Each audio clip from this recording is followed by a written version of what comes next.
നമ്മൾ ഓരോരുത്തരും അല്ലെങ്കിൽ നിങ്ങൾ ഓരോരുത്തരും ഓരോ ദിവസവും എത്രമാത്രം കഠിനമായിരിക്കുന്ന വേദനകൾ കൂടിയാണ് കടന്നു പോകുന്നത്.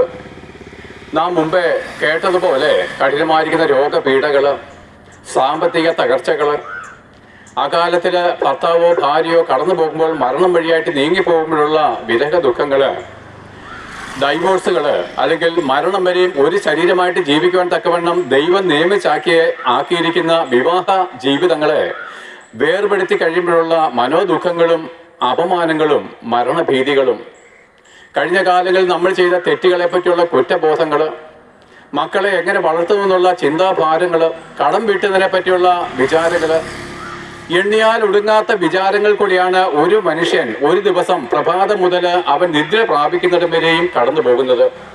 അത്രയും മണിക്കൂറുകൾ, അല്ലെങ്കിൽ എന്താണ്, പ്രഭാതത്തിൽ ഉണരുമ്പോൾ തൊട്ട് ഉറങ്ങുന്നിടം വരെയുമുള്ള അനേക മണിക്കൂറുകൾ അവന്റെ ചിന്തകൾക്ക്, അവന്റെ തലച്ചോറിനൊരു വിശ്രമമില്ല. സത്യമല്ല ഞാൻ പറഞ്ഞു വന്നത്.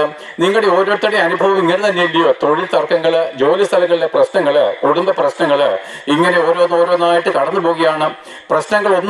ഒരു പ്രശ്നങ്ങളെ നമ്മൾ ഒതുക്കി കഴിയുമ്പോൾ അടുത്ത പ്രശ്നങ്ങൾ വന്ന് തലയിൽ കയറുകയാണ്. അതായത് സമുദ്രത്തിലെ തിരമാലകൾ പോലെ നമ്മുടെ ജീവിതത്തിൽ പ്രശ്നങ്ങൾ കടന്നു വരികയാണ്.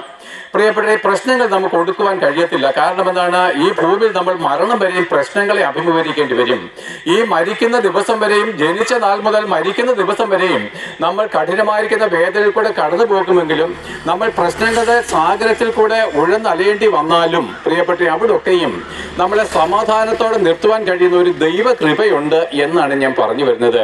അതായത് നീ അഗ്നിയിൽ കൂടെ നടന്നാലും വെന്തു പോകാത്ത, നീ തീയിൽ കൂടെ നടന്നാലും നീ ദഹിച്ചു പോകാത്തവണ്ണം നിന്നെ പരിപാലിക്കുന്ന ഒരു യേശുക്രിസ്തുവിന്റെ നാമത്തിലുള്ള ദൈവ കൃപയുണ്ട്.